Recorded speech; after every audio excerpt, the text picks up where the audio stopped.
All right, continue.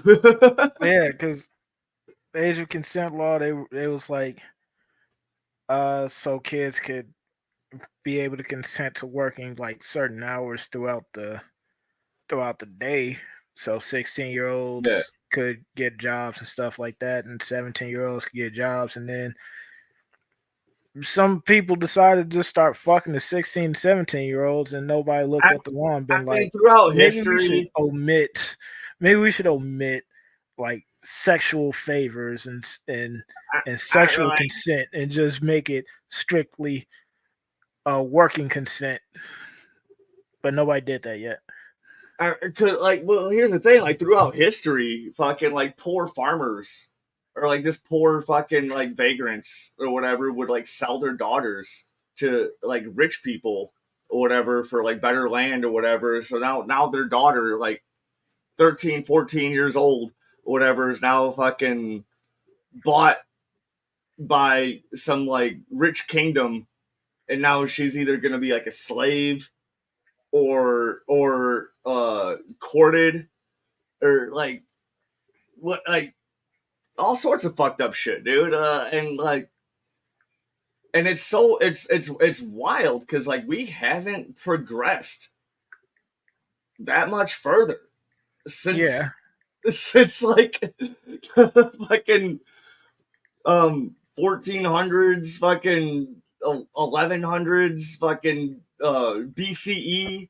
Like we haven't progressed that much further in types of like social like rights, equities, class, and that's what's kind of really fucked up. I can kind of see in like the eras of like BCE or whatever, where fucking Europeans were only like living to be like 45. So like dating like a 14-year-old girl, like what that like dude, that's a quarter of her life. Like, in an era today where we lived like we could possibly if we live right and like treat our bodies right, we could live to be like 120 years old. yeah. And So I mean, even back, anybody that's like I just turned 37 like 2 weeks ago, right? uh, If I see anybody my age talking to even like a 20-year-old, I'm like, dude, you're gross. Like you were fucking gross, bro. Like I you're know looking gross. at the past with modern day eyes is usually kind of like it is different because in the past there weren't really any laws, but even in the past it was still fucked up because it's like why she had why couldn't you go after somebody who was at least like 18? Well, Like here's I know the thing. you couldn't. I There know were people are there like, were laws, but if like you were sold to royalty, them laws don't matter anymore, dude. Like whatever the king says goes, type shit, dude. Like regular like village people were like normal fucking people, like you and I are today. We're like, but there were just some rich or there was just some like poor, desperate people. Fucking, they have a fine ass daughter, like probably not even fine ass, she's probably buck tooth, fucking whatever type shit. Like, but they want to buy her, and this dude fucking, he's like, dude, I don't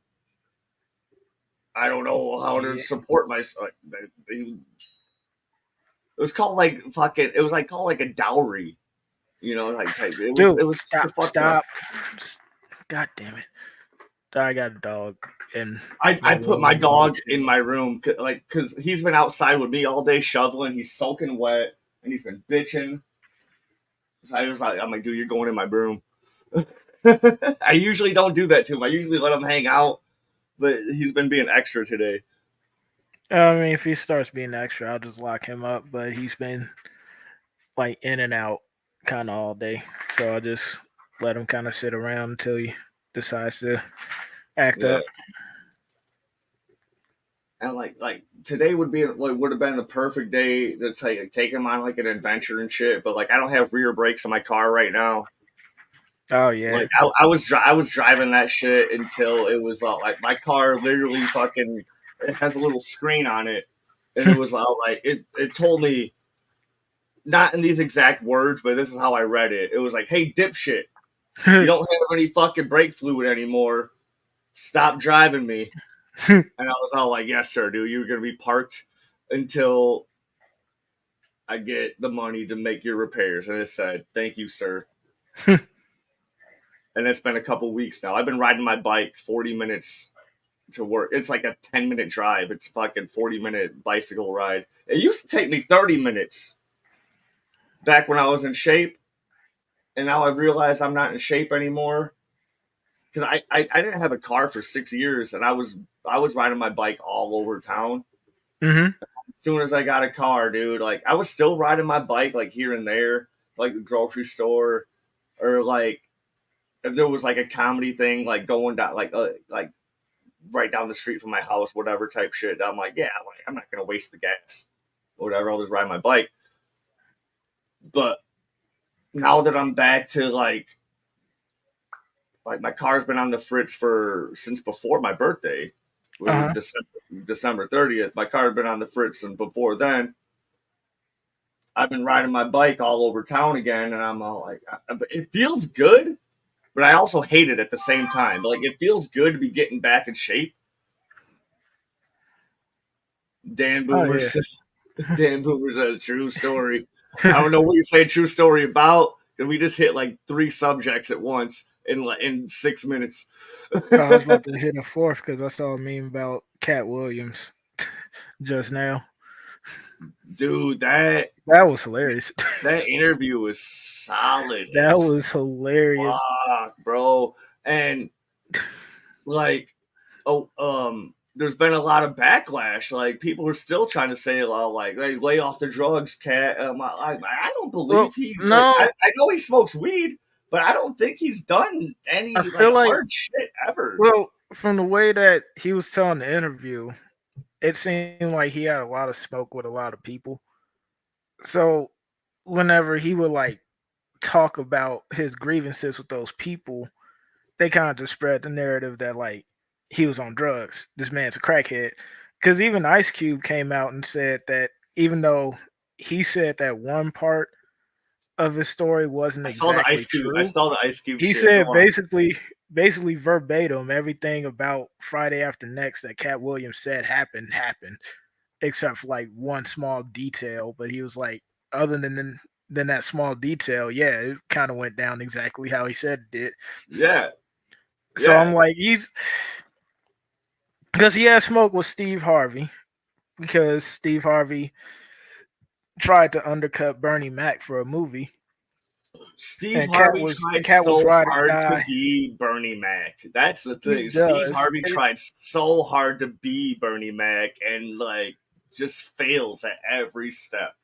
and Cat is like ride or die from Bernie, and we definitely saw that now with the interview that he was just always in Bernie's corner. Dude was like Yeah, ride or die for him. yeah, that was awesome. So him and Cedric ripping off a lot of Bernie's jokes, yeah, it didn't sit right with him, which it's something And that like I could feel that. there's actual video proof of Cedric stealing the fucking joke. I've seen clips of that shit too. Like there's Yeah, there video were proof. clips of Steve stealing Bernie Mac's joke. Like he might have switched a few words out, but uh yeah, it was basically verbatim. Cedric stole a joke from Cat, The joke that Cedric stole from Cat wasn't even basically like verbatim. it wasn't even like a verbal joke. It was all like It it was was a like an visual action. joke. It It was was all I mean, it action and was shit. And both. He took everything. they took the whole fucking He thing, took the dude. whole bit. Like And then everybody came out with these weak ass responses. I don't know why Trick Daddy got involved in it because it was just like, nigga, why are you here? Cat didn't say anything about you. And then uh um who Cedric basically just said, "Yes, I did steal your joke, and I'm gonna keep stealing it." That's Damn, I essentially didn't see. how it. I did not see. I did Well, not see that. he didn't say that verbatim, but that's No, essentially if you just listen to what he was saying and how he was we know how to talking, read it between the lines. it paraphrased to, "Yeah, I stole it, and I really don't give a damn." Steve Harvey never responded yet. Kevin Hart just is trying to go like the he's on crack narrative. Kevin Hart's going Um, to continue to have a not sold out tour. um, that one, 'Cause the he is one on tour, Tiffany. but then I That's what her also name is. heard Kevin Hart's wife or girlfriend or whoever is gonna go on tour with Cat Williams. Yeah, his ex-wife that wrote the jokes for like his best stand-up was actually going on tour with Cat. Like, dude, like, So, and I was thinking about that, and I was like, this next comedy special that's about to drop, they have to they set a standard pretty high, maybe yeah, unintentionally, because they really have to have like a great show, like right out the gate. It has to I don't be know, like, it has to I be above average a little bit. I feel like because with the way things about are going. like a year and a half ago, I went and saw Bill Burr in Indianapolis, and this motherfucker's opener was probably like one of the least funny motherfuckers I've ever seen in my life. Like I know amateur comedians, I know professional comedians. Like you know I do stand up comedy. You know that. Yeah, Like I've met the pro. I've not all. I've met some of the pros. I've met motherfuckers that have like came up from the bottom and now like this new dude coming up, Ken Flores. He's a Chicago comedian. I've worked with him out in like Aurora and like some other shit, dude. Fucking Joe Coy said this motherfucker is like the next thing in comedy. He's a friend of this dude's a friend of mine. That fucking getting mhm, props from like Joe Coy. He was on Burt Kreischer's Something's Burning, his uh-huh. cooking show. So like I'm my friend Des Mulrooney just did a show movie with like Doug Stanhope. So like I know people who are getting up there and I but even like just some like the basic amateur people I Get down. know are a Get down. hundred what? Get down. My dog Oh, the dog. hopping. There's like some of like this is the basic amateur people I know in comedy are like 100 times funnier than the dude that like Bill Burr had opening for his act. Yeah. And like I don't know, that shit's kind of fucking what like. And Cat Williams said he will only book people on his tour that he thinks are funnier than him, and he's booked a lot of people on his fucking tours.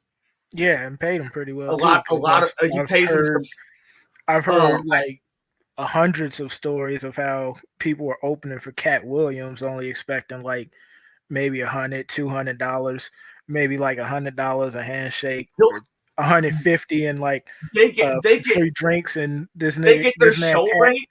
They get their show rate of like what they negotiate, whatever. Like, but then Cat also fucking pays them cash out of Yeah, hand at the end of the Cat will fucking. just casually walk up and slip him like $1,000 or something like that, He and they won't just do be it like, "What?" himself. Like this was talked about in the Shay fucking whatever interview.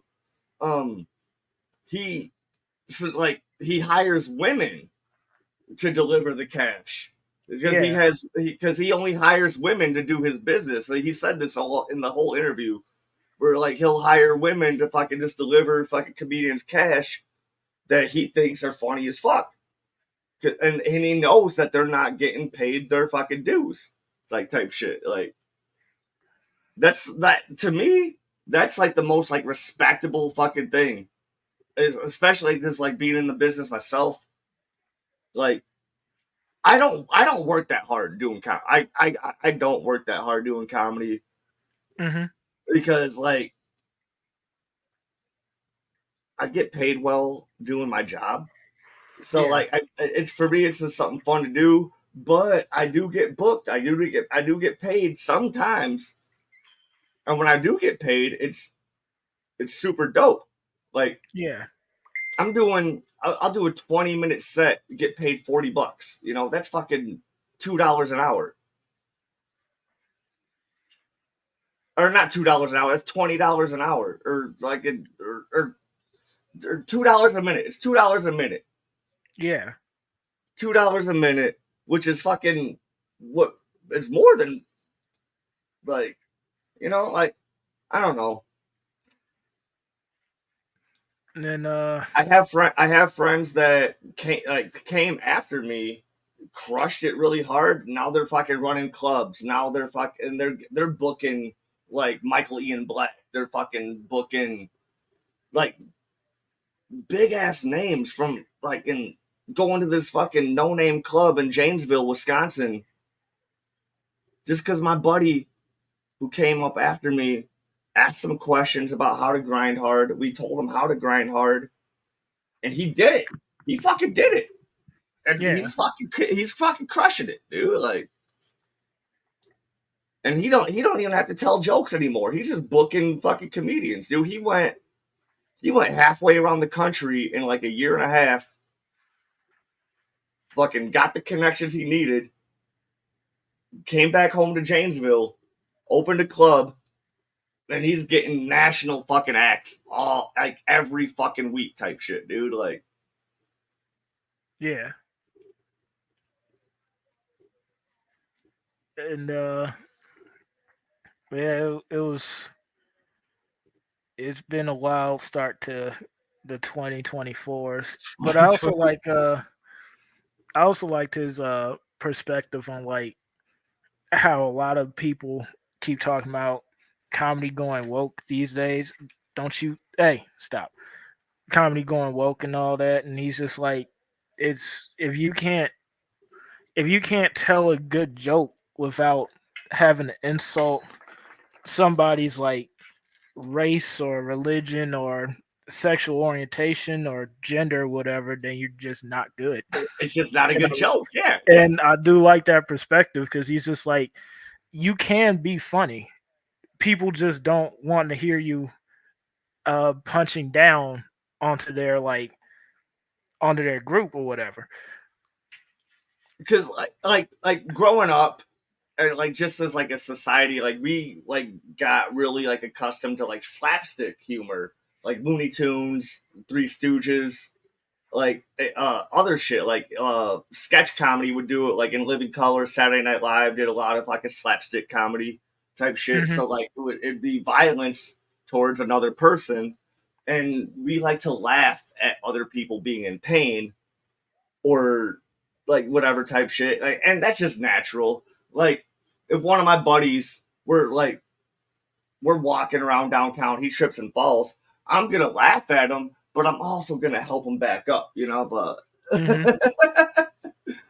there's I don't know, there's a thing, but if you're going and trying to do like comedy and your goal Uh-uh. is to Stop. just like be offensive, Then you're then you're not not a good. good comic, dude. Like Yeah, because you got everybody going like, oh, when they like insult like uh somebody's sexuality or gender or whatever, and people get mad about it and call them out. They're just like, "Oh, the woke mob trying to cancel me for a joke," and it's just like it's not a joke. You just went up to a trans person and called them the F word. That's not joking. You're just being a dick.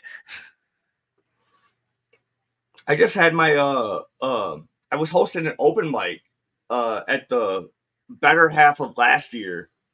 So from like July to December, I was hosting an open mic at this bar,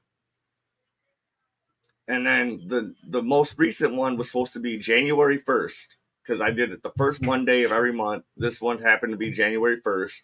We show up, and they're like, "No, we're not doing comedy tonight. Like we don't have the staff or whatever for it." And we're like, "Dude, I got people coming from out of town. like my equipment's on its way. I had 3 comics there already, or like Hmm. me and 2 others. So three, right, we're already there. They're like, yeah, we don't have the staff for it. And then my buddy Josh, trans trans person, my buddy Josh is all like, yeah, I got my coworkers coming. Like I got a bunch of people. They're, they had the balls to be all like, well, they can come and like eat and drink here. We just don't have the staff to accommodate comedy, Yeah. which don't make any goddamn sense because we tip fat. We order food and drinks and we tip Hmm. fat. They aren't even paying me to do the shit because they also brought up like we don't have money and blah blah. They weren't paying me to do the shit. I was just trying to, since like after COVID, like we before COVID, like just in town, we had like maybe like 3 or 4 mics we could hit like every month. After Yeah. COVID, no open mics at all in town. We have to go like drive to Chicago, drive to fucking Madison, drive to Milwaukee, drive to fucking Jane. Like we had to like drive somewhere. So I was just trying to bring open mics back into town, not even worrying about paying. Like I was just like in wanting local comics and even fucking people from out of town to want to come back to Rockford to do shit because we used to like have a big ass scene going. COVID hit, fucked everything up, and then I was just trying to build shit back up, Yeah. and I was on my way to doing that, and fucking this one place was just like nope. But then immediately afterwards, I posted this shit on Facebook. Fucking boom! I got offered to work at the Five Bar in Beloit, Wisconsin. Um, which is it's an actual fucking comedy club, and Hmm.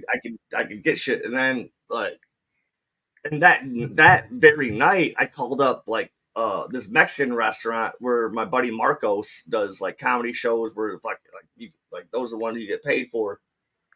I called them up. I was like, dude, I'm panicking. Like my open mic just got canceled. Can we just come over there real quick, like just like perform whatever? They're like, yeah, dude, come on down. Fucking they already had their karaoke equipment set up, so I didn't have to have my buddy come over and bring his sound shit. And it was all set up. It was cool, but I don't want to keep using that place because that's my buddy's spot. That was Hmm. like for me, it was just like a last minute. I'm like, these people like comedy. I'll call them. Like,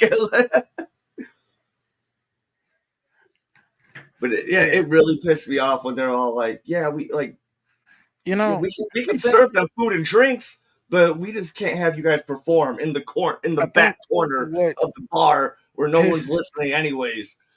what pisses me off about the whole situation was like they had like weeks to A whole let fucking people month know. to tell me. They had a month, like, because when you first told us about the situation, I'm thinking like, it was a whole, They it was have my just an email event that address. They have my phone number. They have my Facebook. They could have. like like I thought it was like an event that just people could just go up and do, and they No, it just is. had, It is. And that's what an open so mic they is. couldn't Anybody can they just go up. couldn't hop on Facebook for like 5 minutes and just be like, "Hey, sorry to inconvenience everybody, but we're gonna have to cancel the open mic nights from this day forward." Yada yada yada. Like a month ago. Or at least tell me so that I could post it. Yeah, at least like They didn't tell me shit. tell the person that you guys talked to a month prior to be like, "Hey man, sorry to hit you up with the bad news, but we're gonna have to cancel the open mic night for such and such reasons." Which is just like, the reasoning. It's kind of like, damn, that's kind of bullshitty. But at least you told me a month in advance before I got all my stuff like up there, and try to and call my people up to have them come into town, and you know have my use my gas money to get up here. I could have had a whole different venue booked. Just I could have done all sorts of shit. so You you could have know, give 'em a month ahead, so you could be like, "Hey guys, sorry, I'm gonna have to move the show somewhere, if I can't find anything by the date that I originally said, we're gonna move it up a different month or whatever the fuck until I can until I can secure other venues and stuff.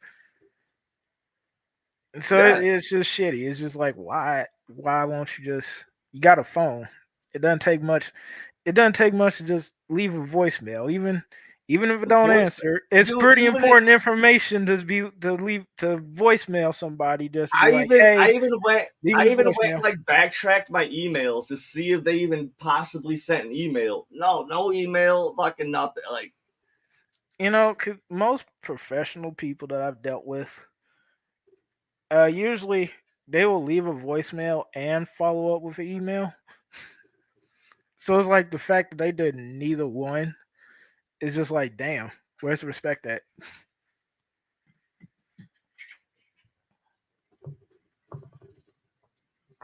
It and was like we're kind of from the fucking like we're the generation where fucking email just started and then where it also became obsolete. But then once you get into like some like professional shit where you're actually like trying to like do shit, people actually use email. You know, or at like least it's actually like or coming just back more often. semi-professional, just leave a voicemail and message on Instagram or something. they 'Cause they have everybody's got a Facebook and they Instagram. You they could at have least they DM have them. my Facebook, they have my telephone number, my Facebook, my email, dude. They could reach out to me any sort of way, and they're like they waited for me to show up for them to tell me go fuck yourself. They couldn't even do it in person. They had to have their fucking wait staff And then that's even worse because tell me then to they go always fuck throw it myself. on the wait staff to do all the all the grunt work and shit. With just like, hey, these guys are being rowdy. You go down We there weren't and, even and being deal with rowdy. them. It's like Apparently, we were.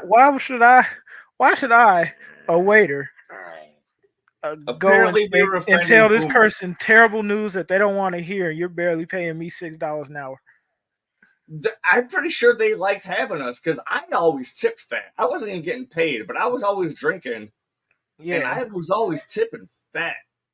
I think T might be here, dude. I hear my mom's dog barking. I think T I might be got here. you. Hey, Gizmo, stop. this is when shit's about to get rowdy because this motherfucker, um, like I said before, he's one of my best friends. We used to be roommates way back in the day, dude. And we used to just get like drunk and study history, Mm-hmm. and that was like our thing to do. Like just like get hammered and just fucking like study history. Fucking about like how fucking like Egypt is like whitewashing all the fucking hieroglyphs, like all sorts of fucking wild shit, dude. Like he told me about some shit that's happening now in like Tennessee. I think it's Tennessee. There's a town in Tennessee where they're just like kidnapping fucking black people and they're just like burying them. I think it may be Mississippi because It might be they it had might be that Mississippi. Like they're just mass burying them, and it's grave. on the news, but it doesn't get any coverage. Yeah, because they found that mass grave behind the prison in Mississippi. Like There's a 200 something bunch of them, bodies. and there's a bunch of them. They just have sticks with a number on it. Yeah, that one's in Mississippi, but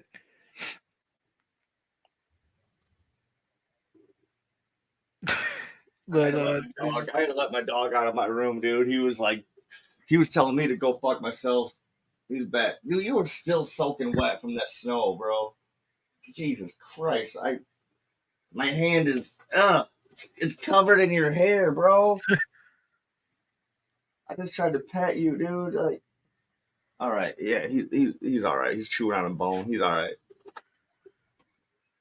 You are still soaking wet, dude. You like my hoodie I was wearing while I was like because it wasn't cold, but the uh-huh. snow is coming down thick. It's not like really cold outside, but the snow's coming down thick. I've been out there since 6 a.m. this morning, like going out like every 2 hours just to fucking redo it. Yeah, it wasn't too cold. Surprisingly, it was just like Very wet outside, so my boots are kind of just sitting in the Like hallway. this morning when I started, it was cold as fuck.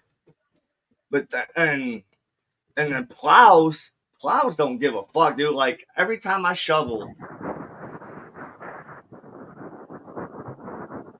oh shit, hell yeah, dude, fucking UAW, dude. I fucks with UAW, man. Except, dude, Jeff, I worked this Joe Biden gig in Belvedere, and he was ranting and raving about opening up the Belvedere Chrysler plant, and it's supposed to be open this summer. It's supposed to be back open this summer. We'll see. Mm, We'll see we'll what see. happens. Our Belvedere Chrysler plant, they were moving people to what's that fucking town in Iowa?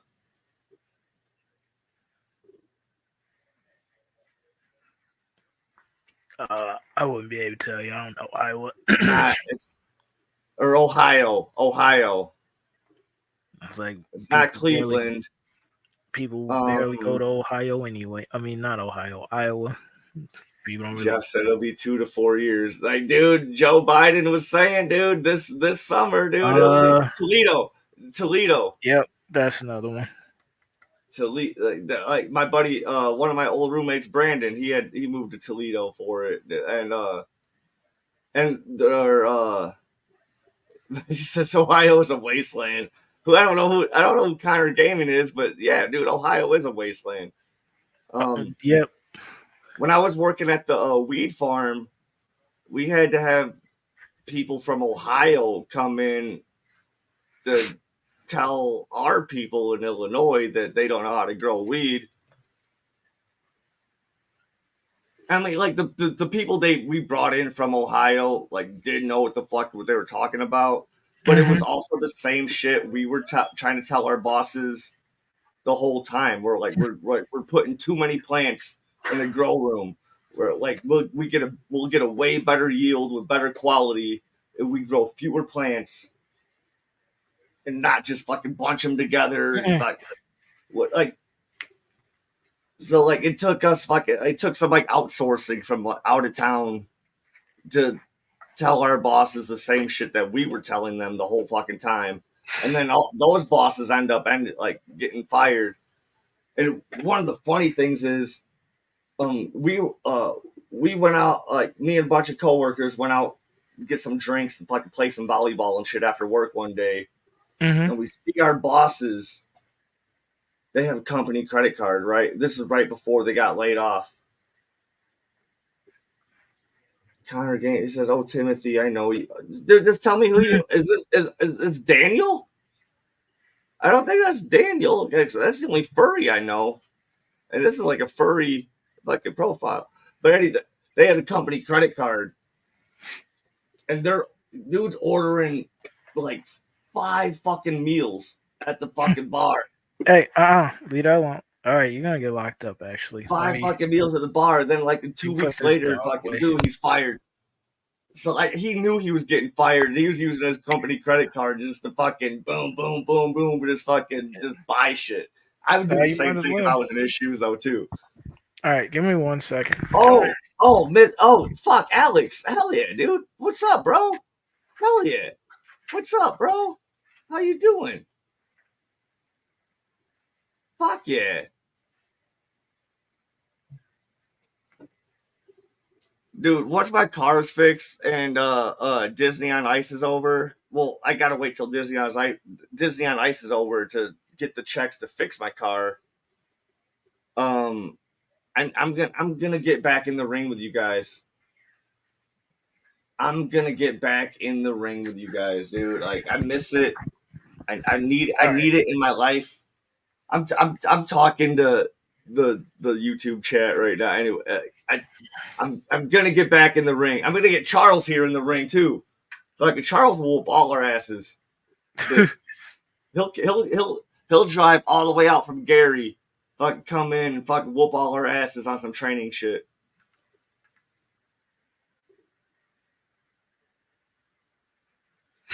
I'm not that good yet. I'm just like you come out and have some fun with us though, right? Yeah, I'll come out at least try to watch you guys. No, dude, we'll make you train with us. That's just the thing. We'll make you train with us. He said if he's coming from Gary, he already won.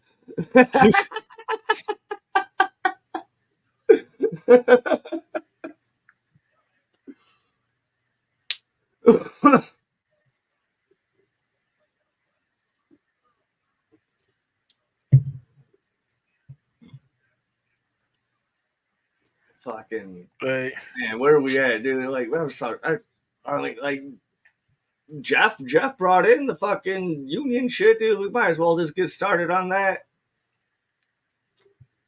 Unions are uh, fucking great. Unions are fucking great. I was this whole podcast happened today because of unions. Because I worked for IATSE, International Alliance of Theatrical Staging Employees. You'll see our logo and the end credits of every TV show, every fucking movie. Fucking we control the world. But I'm head of male wardrobe in our local 217. That's not a real title, but when they need male wardrobe, I'm the first person they call because usually wardrobe is usually all women. But when they yeah. need a male wardrobe person, I'm the first person they call. This show needed two males, so I always have my assistant he's head rigger. hmm Uh, uh, so he already makes way more money than I do, but so he's my assistant for when it comes to wardrobe Right. because he's the second person they call. I've been fired for 7 years at this job, fuck, like being on some flip dick shit. But I was still in the union.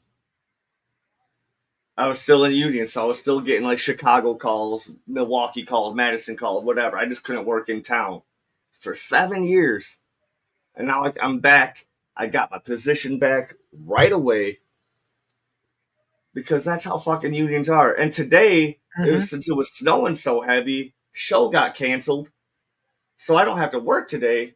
Like otherwise, because I'd be asleep right now, and I'd probably be waking up in about an hour from now, maybe 45 minutes from now. I'd be waking up. My buddy would be picking me up, and we'd be driving to work. But today, the show got canceled, and I'm hmm still getting paid for it. Yeah, I mean that's not When I was working at the that's grocery not a store, bad deal at all, really. when Because I was working at the grocery store, and like if like the snow caved in or whatever, and like or like my house was on fire or like anything could happen, and I'd be like, oh yeah, like my house is on fire. I don't know what like. They're like, you still coming in, right? I'm like, no, no, I'm not. What are you talking about? yeah, that's something I never really got with people wanting to like get rid of unions like that because it's like unions, the creation of unions is part of the reason why we have really good labor laws. Some might be seem tedious, but it's like it keeps like the 12-year-old boy from having to wake up at 5 in the morning to go down to the coal mine and work 12 hours a day to put food on the table for the rest of the family and shit like that. Is unions were like, yeah, no, that's kind of fucked up to make a I child mean, like have to do that. we still have child like at least when I was It, growing up, it's we still still had child labor because I worked it's a paper route. I worked a paper route, and they only hired kids to do yeah, and there's paper still route like type shit. there's You still know? like some, but it's not because in the 30s and 40s it was horrible. Actually, it Oh was yeah, you had like a you 13-year-old had fucking your minding 10-year-olds you working know? in the steel mills, so it's Yeah, not yeah. nearly as bad as it used to be because you Hold on, had what did Alex say? Alex said, "What are some union policies or tactics that make you question being in a union?" I don't ever quit. I try. I wanted the pot farm to unionize, but apparently they can't legally unionize because weed isn't federally legal yet. It's only like statewide legal. So like pot farms couldn't unionize, but I was fighting so hard to even like put the idea in people's heads. And then what do you know, dude? I get canned for smoking weed on the property. I think since I'm not in a union really, but uh I think maybe if I like knew more people in a union, maybe I could ask the question. I think for the most part, the reason why I got on the topic was we were talking earlier about like We how the we were talking about like UFC and performers and WWE, like yeah, how some people have problems with unions, and I was just like, well, because most places, if you unionize, then they actually have to listen to what their workers have to say, because UFC doesn't have unions like that, and they don't pay their fighters worth shit, and they don't give their fighters proper medical care like you would think they would if they were in like a actual sports union. Because think I have to Google if the or NBA like actually has a professional union, wrestlers but could they could unionize, or they could even get like what I said in the group chat earlier, they could probably even like get in the actors guild, because like yeah, they're performing, but they're also like playing characters. You know, like they're not like representing their true self. They're playing characters.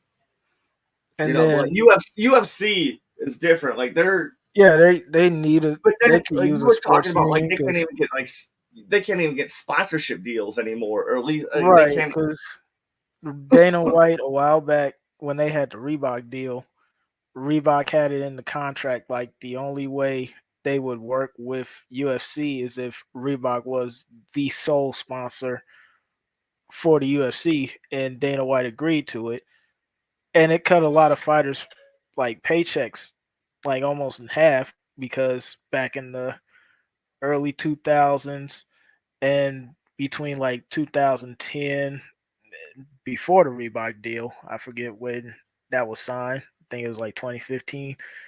So like 2010 through 2013, 2014, uh everybody in the UFC had their own sponsor. Like cuz if you look at like say Brock Lesnar's fights in the past and he had his shorts, he had like the Jimmy John sponsors and all that, and other Monster people was had always like a huge sponsor for fighters. You know, like they still are. It's just the well, contract's I think written they're so more. I don't know if differently they're for now. fighters, but I think they're more for like I think they're just like more for the company now. the company now. Yeah, yeah. But yeah, Monster would sponsor individual fighters. You have What's up, Kevin? different types of uh energy drinks and shoe deals and alcohol sponsoring certain fighters and stuff like that. And they were getting paid. Like the sponsors were paying the fighters just to get on the card low key. They just said, "Hey, you didn't win, but you at least got our logo out in the public. So here's a check." And a lot of Exactly. fighters were just living off of that. And then And with the and Reebok and deal, because like people are still fans of fighters even if they lose.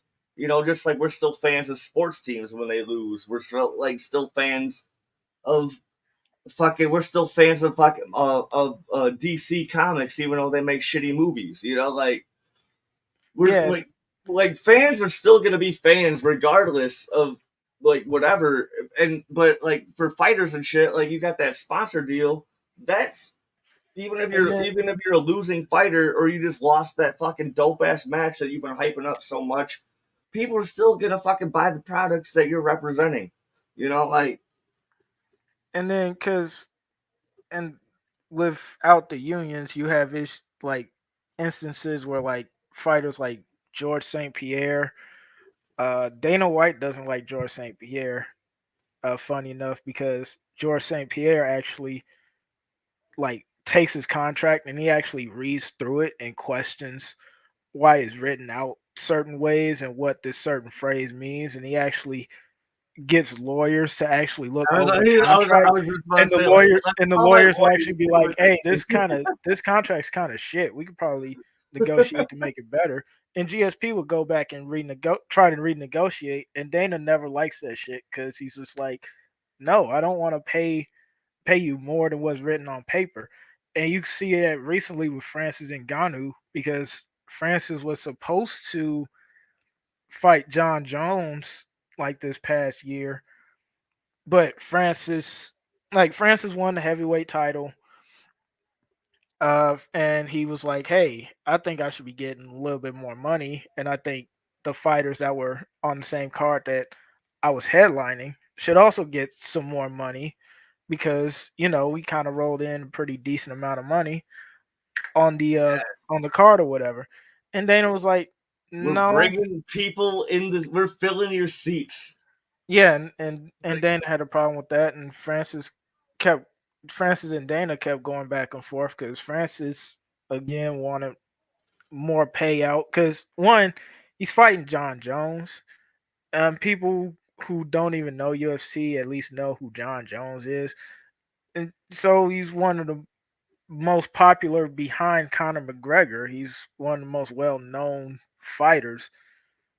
And he's like, "Yeah, if I'm gonna fight like your second popular fighter, I should get some. We should get some money out of this because he's dude, you're not it's getting paid for your promos. You're not getting paid for a bunch of shit that you're doing, unless unless it's like a commercial type shit like that your sponsors are paying you for. Like otherwise, like you're not getting paid for your promos. You're not getting paid for a lot of your interviews. They might pay for your like flight out to like go like interview with like Conan or whatever, pay for your hotel, but you're not getting paid for like the actual job.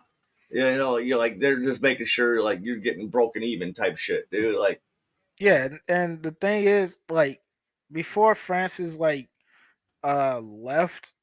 Dana did try to screw him over one good time. Um, so Francis he won the heavyweight title off of Stipe, and he had to take a break because Francis had like bad knees. Actually, both his knees are in shambles. He needed surgery on both of them. So he told like the UFC, like, "Hey, I gotta take some time off so I can let my knees heal." And they kept trying to push him to fight like a couple of months after he won the title, and he was just like, "No, I can't do that because you're like, dude, I'm in my knees are rehab right fucked up." now, bro. And Dana kept pushing it, and Dana likes to go with this narrative of like, if you don't immediately agree to like his demands, he'll just go to everybody who'll listen and be like, "Oh, the kid just doesn't want to fight."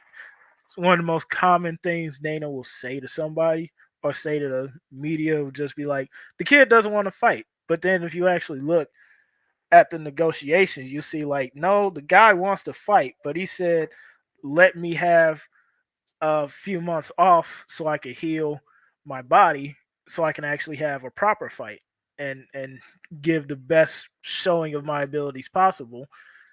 didn't So didn't Stone Cold go through something similar?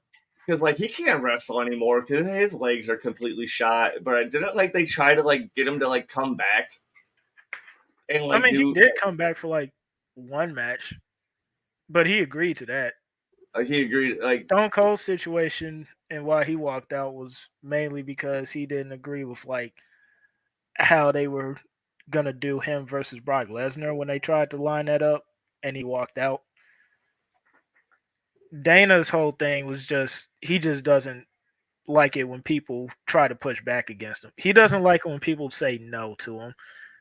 And so yeah, Dana tried to line Francis up with like Cyril Gahn, who is one of the better boxing, like kickboxing heavyweights that we have right now. And he lined him up with the intention of Francis getting knocked out. And Francis decided, I'm going to just wrestle him. And Francis wrestled him, exposed Cyril Gahn for his lack of wrestling because when he wrestled Cyril Gahn, Francis just came off of knee surgery. So he want well, okay, Francis is also a freak of nature, but he wrestled a guy while he had two bad knees. If you did like any type of jujitsu, catch wrestling, Greco-Roman wrestling, whatever, you know it's very hard to wrestle somebody with a very healthy body. Right. He did it with a and legs is like the most important part of those sports because it's like you need your legs to move to certain positions. He did it with two bad legs. Wrestled him down. He beat him. Got the a unanimous decision.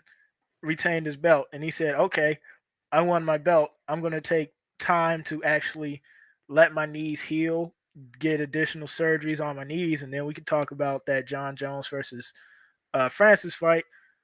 You're And not leaving. I'm still listening. yeah, I got you. And then Dana and John Jones kept dicking him over because he was just like, "Yeah, I want to do it in a comfortable timetable," which was a year from the Cyril Gahn fight, a year and a half at least. And he was just like, "Yeah, I just need that year to let my body heal, and then I'm good to go. But I also want to make sure that we're all getting paid." His contract ran up actually during that Cyril Gahn fight, and he wanted to renegotiate because he was like, "I want to box like how Conor boxed Floyd Mayweather," which Conor kind of opened the can of worms on that. He said, "I want to fight Tyson Fury in a boxing match, like how Conor fought Floyd in a boxing match." And Dana said no. Now, And that was one of many reasons why their negotiations broke down. And Dana basically just let him walk with the title. But Dana just doesn't like giving people money. That's mainly what it and is. And like, I always say, like, if they unionize, they would they would force Dana to actually pay because UFC fighters they have to pay for their own medical stuff. If damn. they have to, if they so like you could be a I mean, UFC like, champion.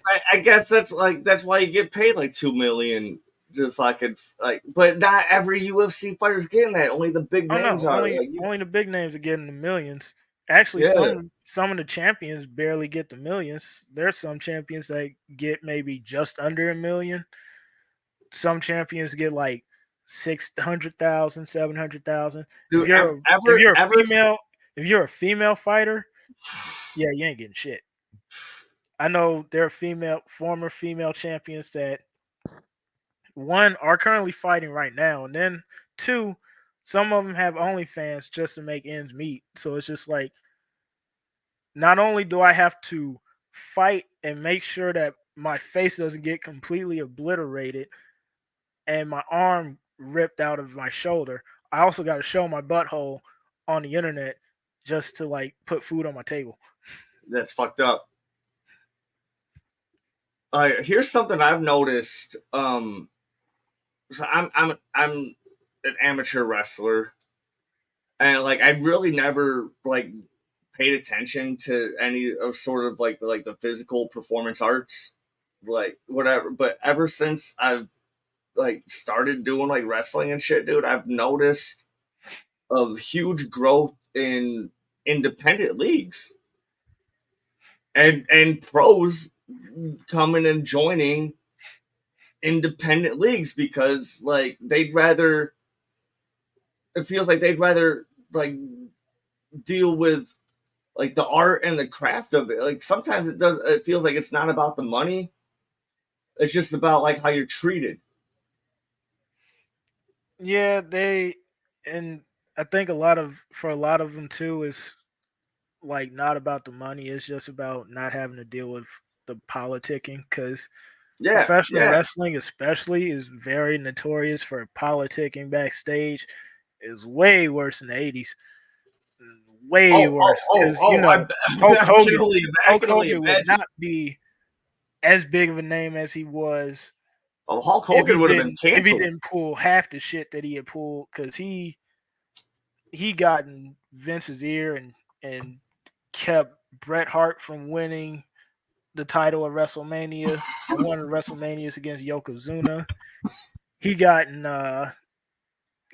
Vince's ear about like I need this like year long title reign to help the company grow. It wasn't gonna help the company grow. He just wanted to stay on top. And same shit in WCW. And since WCW didn't have anybody with a backbone back there, he was just running amok. Like he was walking all over everybody. And it's still kind of happening today.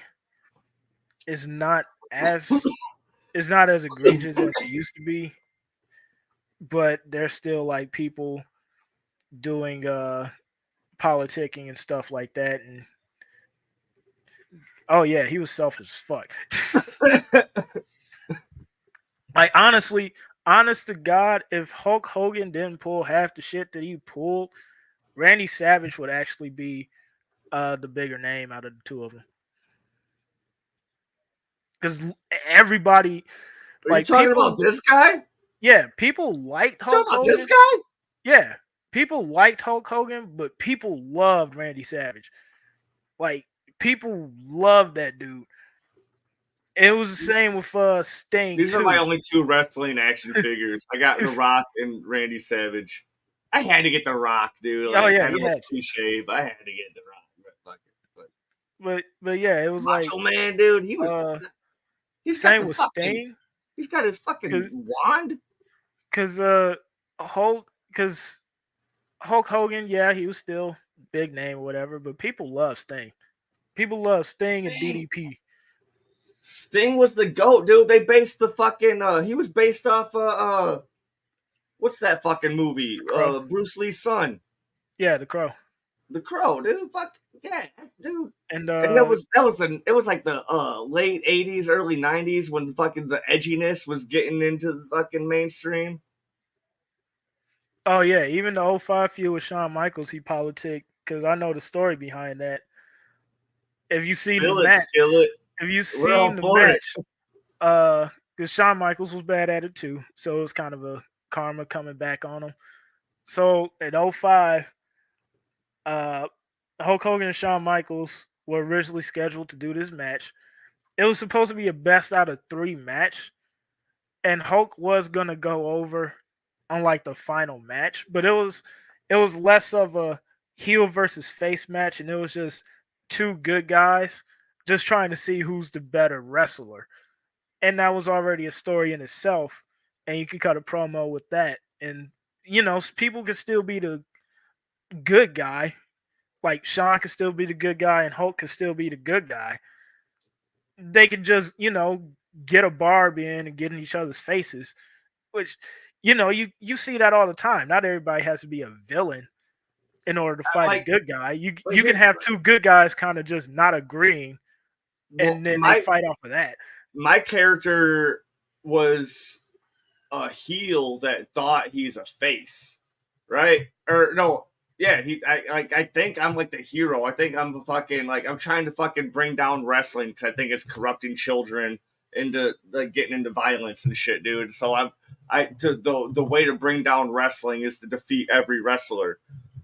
So like I'm a heel that thinks I'm a face type shit. Like that, like Yeah, but and then so yeah, they weren't supposed to be. It was supposed to be heel versus face. It was just two good guys trying to see who's the best wrestler. Hulk Hogan didn't like that idea. He said, "No, I should be the face and Sean should be the heel." Sean said, "I don't like that idea, but I'll just fucking do it just because it's for business." And he turned heel. And then, like I said in the beginning, it was supposed to be a best 2 out of 3 matches.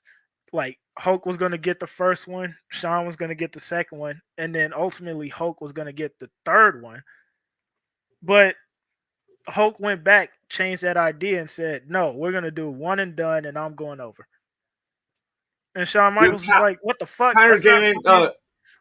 One second, Connor. I gotta thank you for the sub and for this compliment that I'm wrestling fucking gold.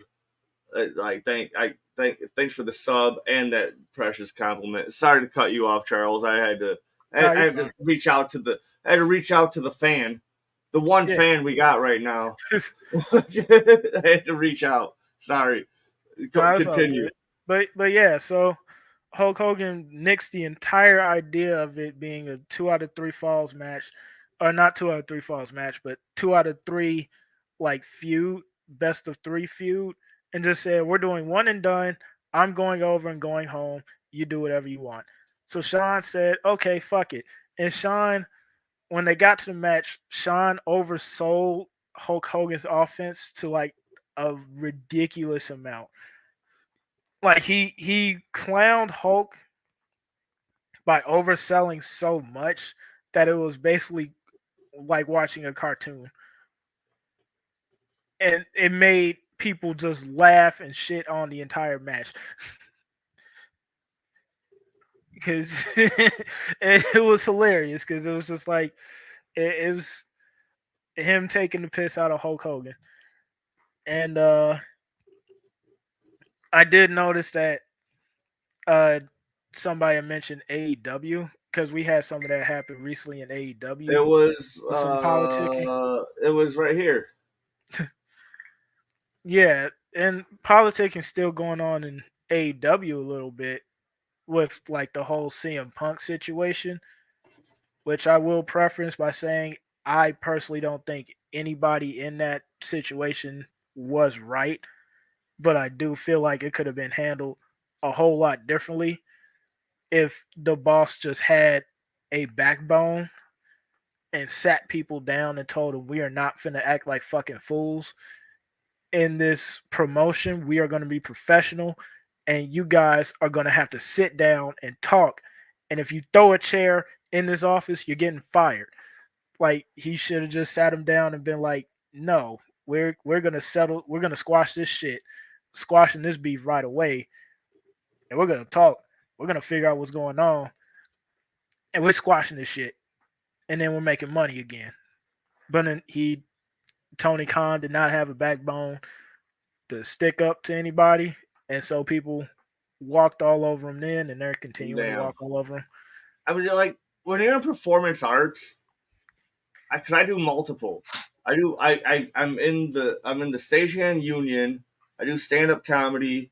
I do skits for my buddy, and I do the wrestling and shit. Like I do fucking like almost every performance art you can think of. But when it comes to performance arts, this shit's never professional. I was literally in like backstage in the fucking men's dressing room because I do male wardrobe for Disney when they're in town. I do male wardrobe.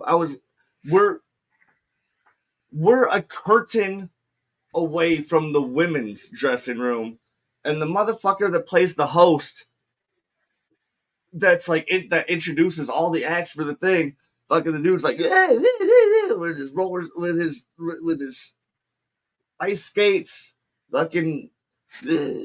They don't really like on Disney on Ice. They don't really talk or perform like the actual words, whatever. That shit's all pre-recorded, and they just have to act this shit out because half the cast isn't even from fucking America. They don't. Mhm.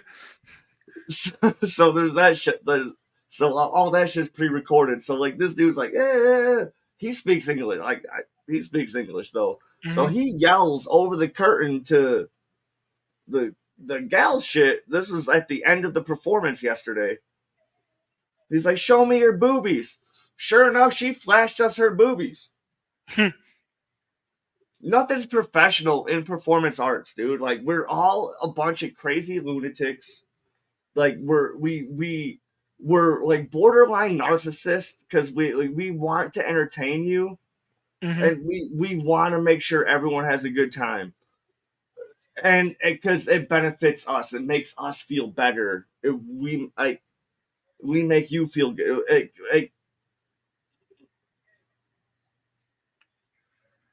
We honestly do it for ourselves, Mhm. but we do it for y'all too. Like Yeah, and that's why I I said can it's like see that. I borderline just narcissism. It's border like, but the people who take it too far, You know, like if you're gonna fucking like kill your family and kill yourself afterwards type shit. Like, you got some other shit going on, but like during like back then, like they're like nobody fucking was studying brain damage, and Oh yeah, and then nobody gave a fuck. Everyone was roided. to Like to nobody. roll it all the way back to unionization, that's kind of another reason why unions were pretty important because then they brought up like safety Regulation, concerns and just safety regulations and concerns, and shit. like OSHA. It was like because like without unions we wouldn't have OSHA, and without OSHA we'd have like way more workplace deaths than we do now. I mean, Because there's some work. off the record, we do a lot of fucking shit that's not OSHA approved. Oh yeah, But I know, I know. I'm same way in our workplace. Whenever we're like in the warehouse or whatever, but like they the OSHA comes in to make sure like the factory you're working in has like proper cooling systems and a proper roof. hey, dude, Alex, thanks for tuning in, dude. Fucking thanks for the sub, dude. I love you. Like, dude, I'm coming back to the ring. If not February, fucking mid March, I'm coming back to the ring, and you're gonna be the first person I fight, even though I gotta have a rematch against Alex because she whooped my ass at the live show. But either way, I'm fighting you. I'm fighting you. All right, no, sorry. But yeah, it was, and I think that's what people forget because I always think like the only people who really hate unions so much are like the corporate people that have to adhere to union rules. Because they're gonna lose a little bit of pocket change. I'm not gonna be able to drive my yacht this fucking summer. It's like I have to wait an extra month to buy like that $2.5 million yacht because of the union. God. bro, bro, dude. So, my brother works for Amazon. At the time when this conversation I'm going to tell you about took place, he was driving trucks for Amazon or whatever. So we're driving to Memphis Mm-hmm. from my house. He picks me up. We're driving to Memphis, Mm-hmm. and he's just like going like I'm talking about fucking like billionaires being trash, and he's all like, I mean, just because their net worth is $1 billion doesn't mean that's the amount of money they actually have. They're doing this. I'm like, dude, when did you start sucking Jeff Bezos' dick?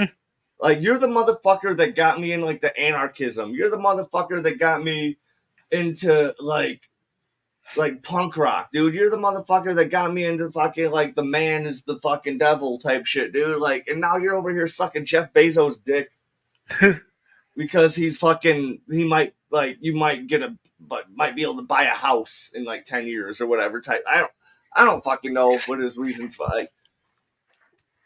Yeah, like and out of all the I don't people know, man. to Like, try and defend is Jeff Bezos and Elon Musk. I never understood because I know people who I worked with Amazon, and he basically said, yeah, if there was a rumor about Amazon, I could definitely confirm or deny it.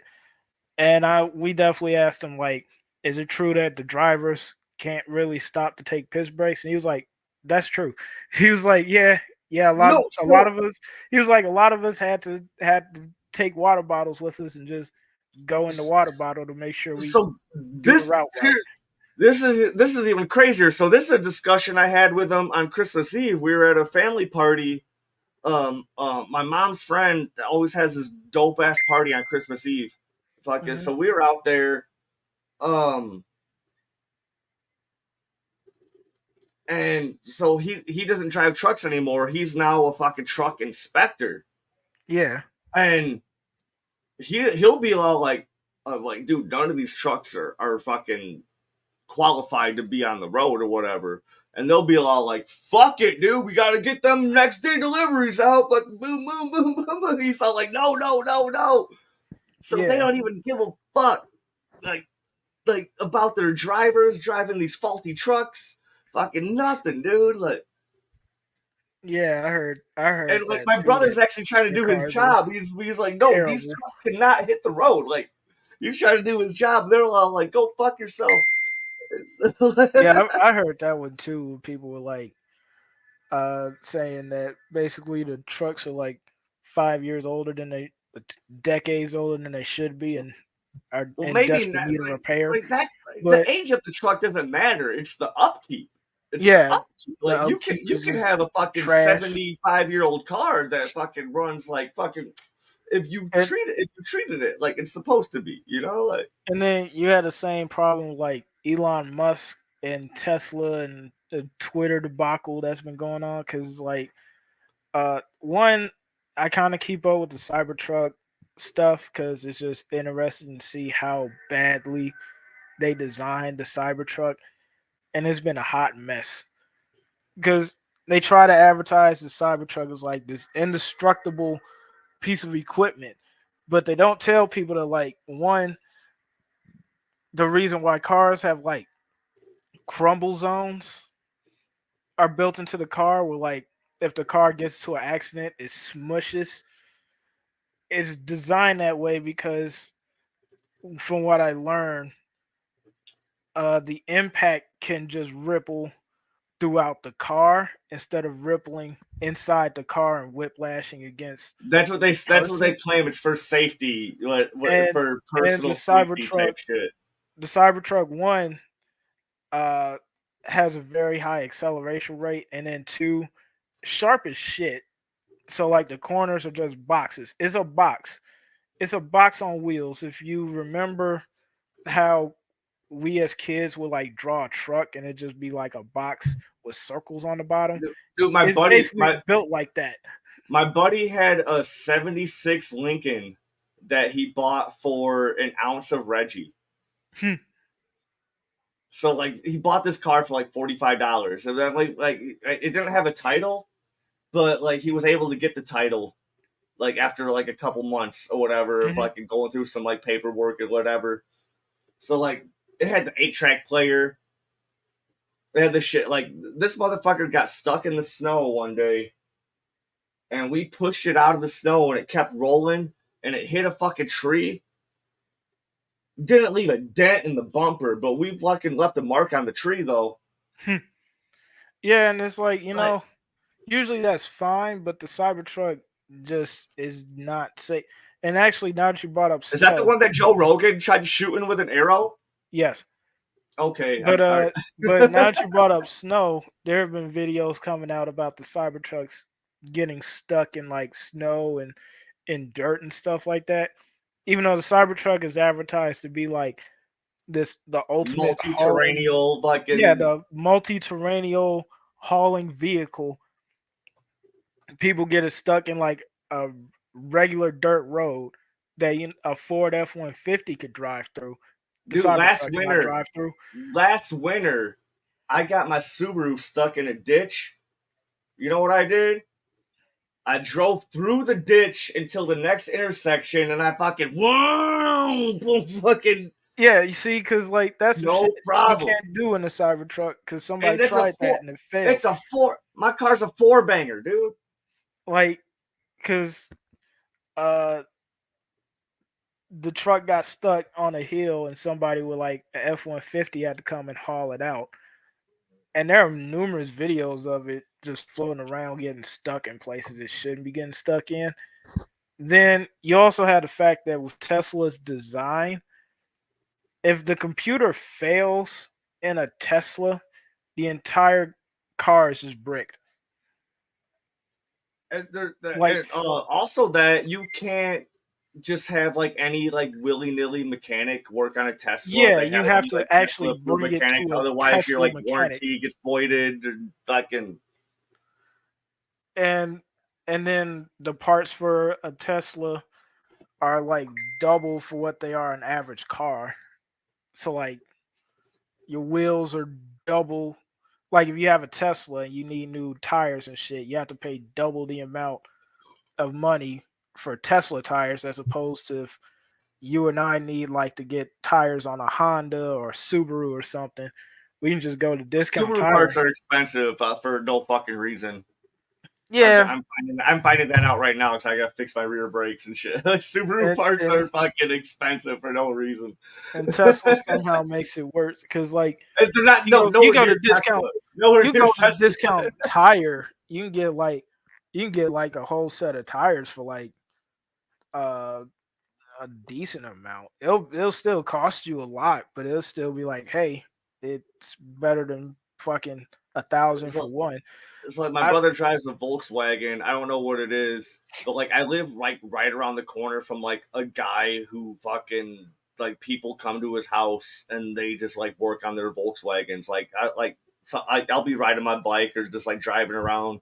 Like when I'm leaving somewhere, like this dude will like sometimes have like 7 Volkswagens in his driveway. Fucking people fucking just like bringing their cars there or like to work on them in his garage, whatever. Mhm. So like when we were driving to Memphis, his check engine light comes on. We stop at the auto zone, fucking do the fucking thing, and he figures out it's gonna be like some sort of like $3,000 repair. Yeah. So like we go and drive to Memphis. We do our thing. We drop some acid. We fucking partied on Beale Street and shit. Like and fuck boom. We were supposed to go to Dallas the next day for like go to my sister's house for Thanksgiving. But since he had Mhm. the engine light, he's all like, "No, we're just gonna drive back home." So then, like, we didn't even go to Dallas to like hang out with family for Thanksgiving. We just fucking did some bullshit. And fuck, I had to listen to bluegrass for 14 hours. And fuck, but so then he comes by, he comes over, he uses our garage to fucking do some all sorts of fuckery to his car. Like he's like, I gotta remove the catalytic converter. I gotta fucking cut off a bunch of my exhaust. And this is where I fucked up as a brother. Is I didn't record this shit going live while he Mhm. was doing this shit in my garage. This is why, like, that's where I failed as a fucking younger brother. Just to watch the shit and give him shit and record it live on fucking YouTube, fucking whatever. I could have done it and I failed. Him coming over to like not even knowing how to work on cars. He's like, I gotta remove fucking all this. Fucking, I'm like, dude, you're gonna fucking your car's gonna blow up next week because Yeah. he has to drive to Madison, Wisconsin now for his promotion, Mhm. and he lives in Rockford. Dude, it's an hour and a half drive. Oh damn. Yeah. I'm like, you're gonna blow your shit up, bro. Like, and I just want to be there to see it.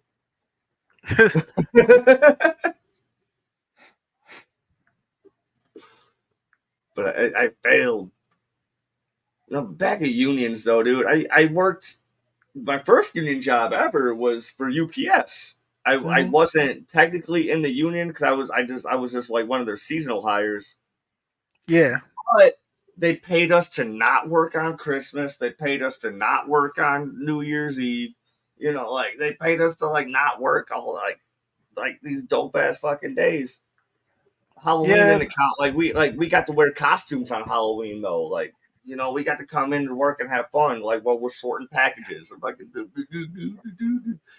Like that was my first union job ever, and I was like, dude, I'm like, this is pretty sick, dude. This is way better than Panino's. Panino's was a sick ass restaurant though. Like we made this, we they still make the sickest fucking bread that you'll ever you Hmm. I'd have to like. try it one day. You sometimes you think like you'll never have some bread that'll make you like nut your pants. Panino's has that bread, you know, like Hmm. especially if you dip it in some marinara sauce. It's like, oh. I used to take loaves of the day old home and fucking I get a soup container full of fucking marinara sauce, and while I'm driving home to my house, I'd fucking just dip that shit in. poverty days, dude. When you like work at if you're in poverty, work at a restaurant, you get free food. Hmm.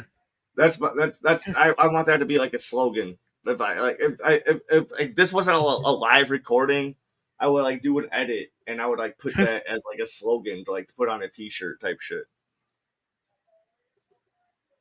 But it's a live recording, so like there's no edits.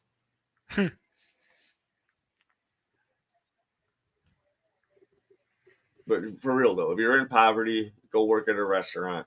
You'll at least get free food. You'll Yeah, at least. but yeah, I don't know. Man, I wish he was here. He was gonna break down like the whole history of how unions got started, even like Yeah, I before like don't. the Henry Ford shit. Yeah, I wish we knew we had him because he could definitely bring in more of the history. I just know the history of certain industries and why they don't have unions. You like people always like they you always see on the internet like that meme where it was like Henry Ford like started the 40-hour work week, 8 days a day or 8 hours a day or whatever. Boo this man. But people always fail to realize that before that, you were working like 80 You hour working? I was days. like, you were You working were 80 hours in one day. You had 24 hours in a day. You got to work 80 hours. How are you gonna do that? I have no goddamn idea, but you're gonna figure it out. if you can't do it, we're going to get your fucking 14, 13, and 12-year-old fucking to do it for us and fucking Like, mining the coal. like I think before he they might be here brought in now because like the my dog just five ran day. upstairs. I think he might be here now.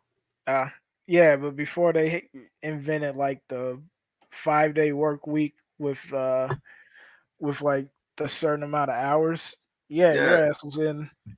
You were working like 7 days a week. Nobody knew what a weekend was. Yeah, exactly. They're like, no, you want to get time off to spend with your family, man? Fuck your family. Bring them to work too. God damn it, they can work too. You can see your family at work because we gonna have them. We gonna have your wife, your son, your daughter, your mama, your grandma, and your father working in the same factory. We'll give you family time by working on the same floor. That'll be how you're spending your family time. God damn it! No, no, the women were working, but they were only like stitching like the work uniforms that you had to wear. You know, like, It's like you want to see your wife go get your uniform fixed. That'll be your time to visit. dude, they did that shit on Boruto. Did Um, what? uh, so fucking so there's this Sasuke fucking light novel that they animated in Boruto where fucking Sasuke has to like go like infiltrate this prison to fucking find out the cure for this fucking that this illness that Naruto has that only fucking Sage's six paths can get type whatever dumb shit. Hmm. So fucking Sasuke infiltrates his prison, he becomes a prisoner or whatever.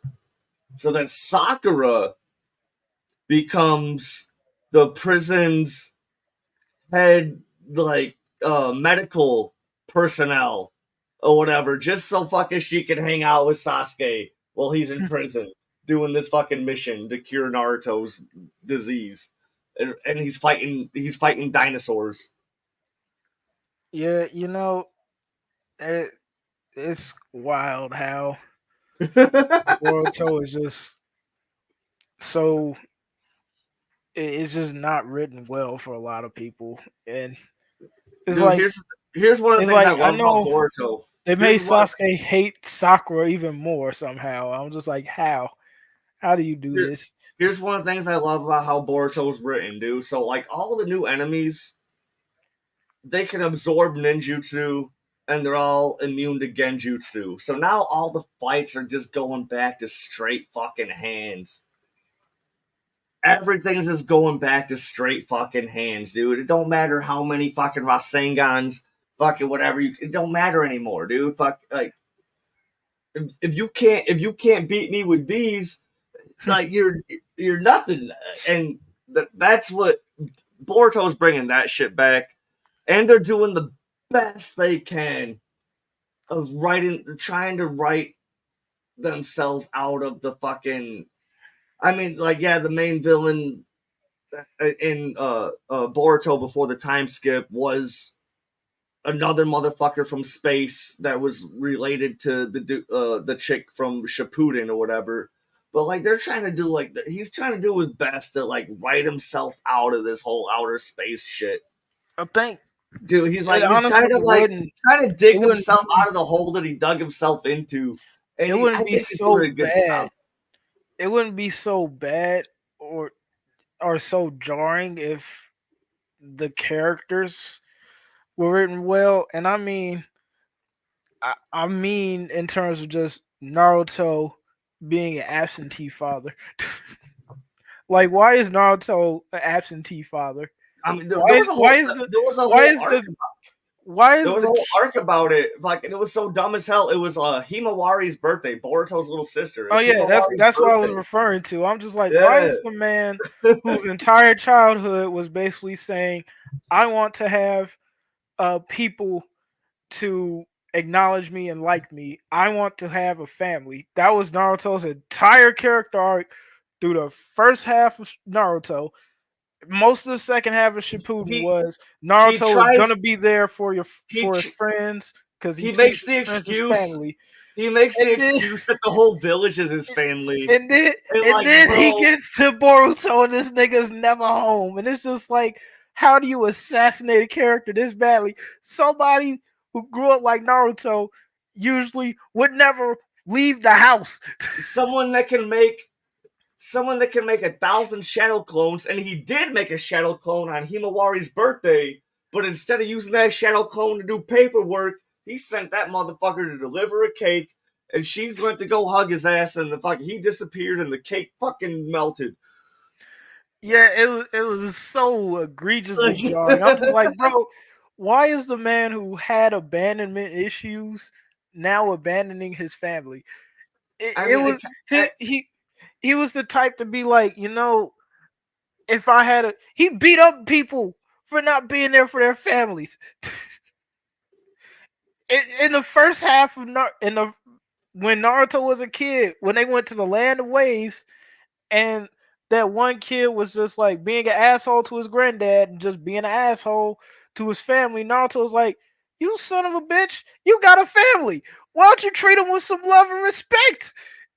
and he And used to and, treat and Konohamaru the same way. Like, yeah, and like, at least Konohamaru you too. got He a was like, granddad. bro, you got a granddad. You should probably take time to actually just chill with him every once in a while instead of trying to assassinate him every other week. And That's then he why. grew up. He grew up to be like, "Fuck my family. I got paperwork to do."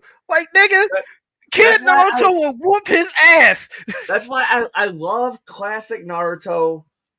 But that's why I also say like I like Boruto better than I like Shippuden, because Shippuden fucking Boruto would have been even better if Shippuden didn't bring in all the fucking outer space bullshit, dude. If Madara would have been like the last fucking main Oh, villain, I and say that all the time too. I'm it was like, just all Madara about was just fucking ancient ninja beef instead of fucking ancient Kaguya. moon shit, Kaguya, all that like. Like, it was And, like and people keep saying Kaguya did have build up, but Madara was literally build up from the since beginning, like from the the beginning. first part, since like Naruto and Sasuke's fight at the valley of at the End Valley or whatever the fuck. Since their very first fight at End Valley, the beef of Madara because versus Hashirama was because played up. those are the statues that have the village dam. Yeah, Like they were the founders of the village who had beef, and it was like, if they had just let it be Madara being the end all be all villain, and Naruto and Sasuke teaming up to finish off Madara, it would have been fine. Yeah, sure, you could have Sasuke still like try and pull the bullshit, and Naruto and Sasuke had like their final fight at the end. Whatever, fuck it. I don't care because Sasuke was still kind of a dickhead Sasuke was a during dickhead the whole the time. Madara when they first rolled up on Madara, he was still kind of an asshole. So yeah, he was definitely gonna have to get punched in the Dude, mouth so here's after some they dope dealt shit with him. about Boruto though. Here's some dope shit about Boruto though. In the manga, the anime didn't get here yet. In the manga, fucking so like Boruto is infected by ever since the Chunin exams, he's been infected by Momoshiki. He's got his karma seal and shit. So fucking Boruto basically now has fucking Ososutsuki moon people fucking whatever fucking blood. Hmm. He's an alien now. Kawaki, Naruto's adopted son, fucking hates all of Otsutsuki, even though he does treat Boruto like a brother. Like they actually get along.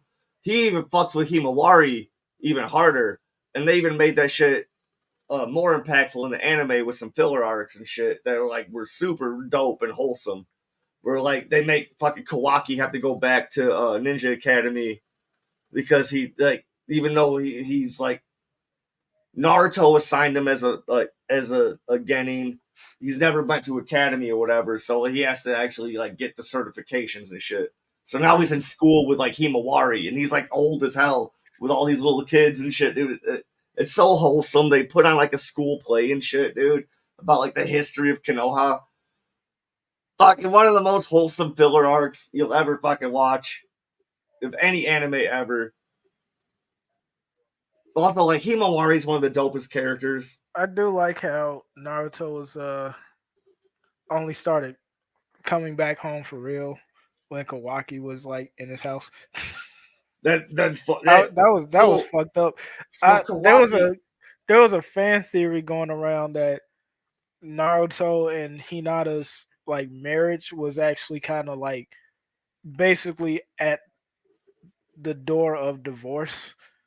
Like they were very close to getting divorced, and there was headcanon that like people around him like in Hinata's like circle were actually Yeah, trying to encourage her to divorce Naruto.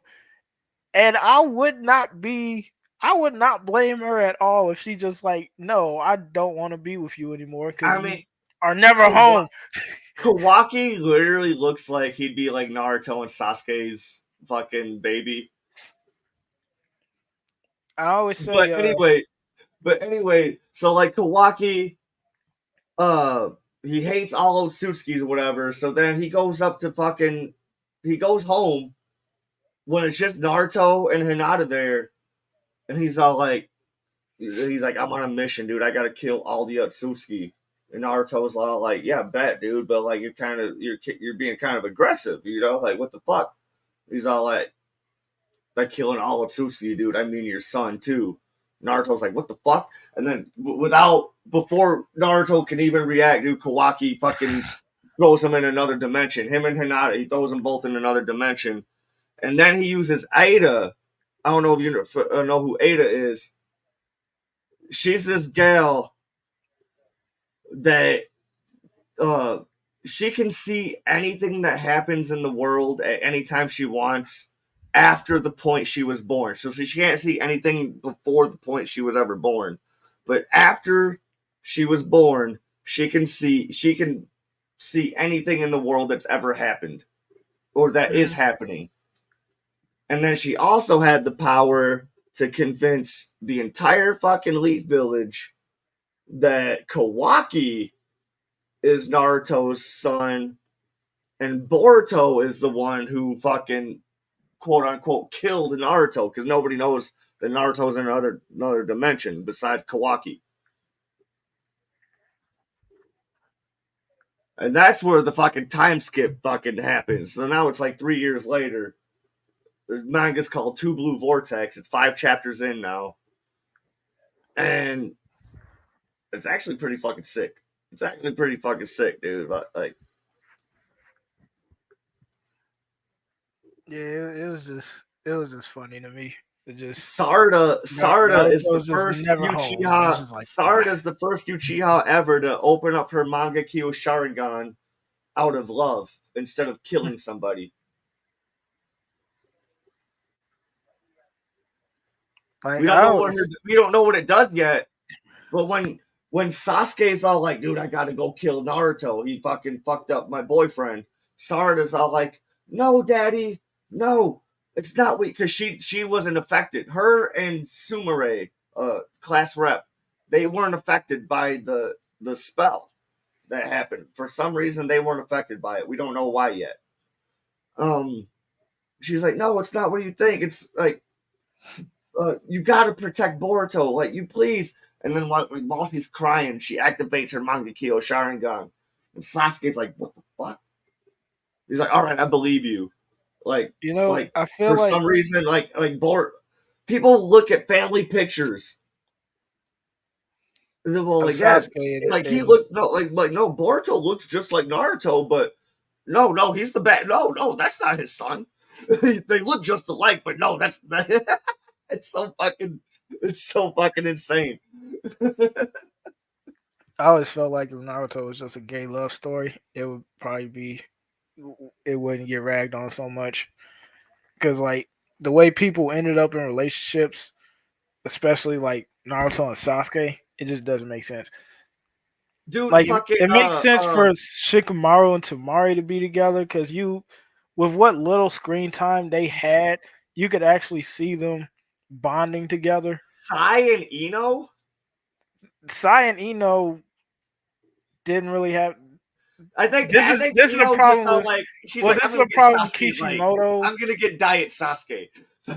Well, no, this is a problem with Kishimoto. Is well, one Sai actually. I don't know if that was actually I canon. like I know Sai. it I was actually filler, like Sai. but Kishimoto does never gives love to like his side characters, especially if they're female.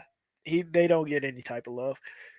The only one, the only side character that ever got love that wasn't directly involved with Naruto's squad was Shikamaru.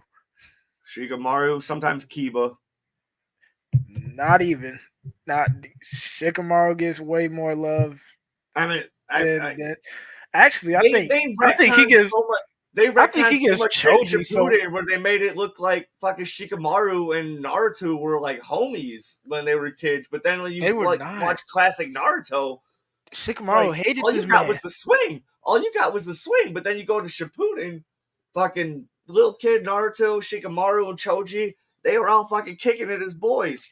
Nah, yeah, that's also what I didn't really like about Shippuden because in original Naruto, Naruto You was got the not liked. swing. You got the Naruto was fucking not swing. liked by anybody in his class except You weren't Hinata, allowed to hang out with them. and Hinata uh never was too shy to actually admit that she wanted to be around him and be with him.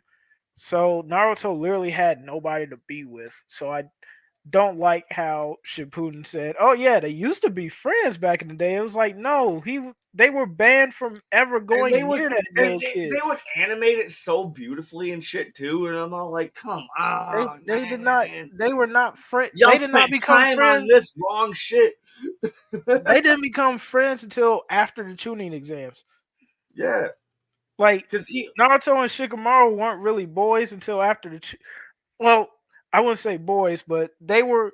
They actually were kind of like, okay, you're not as bad they as I used wanted to to help think. him fucking get Sasuke back. Yeah, well, Enough to do that was that.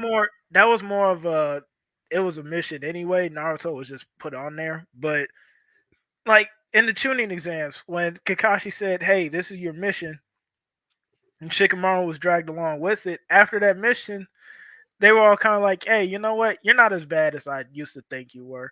Maybe it wouldn't be such a bad idea to get thrown on a Dude, mission with you Shikamaru again." is fucking Then, Hokage now. then, Instead of uh, it's, hold on, it's and then when they had to go get Sasuke at the when he went off with Orochimaru Sound 4, that's basically when they really became a cohesive, like, I can rely on this person on a mission.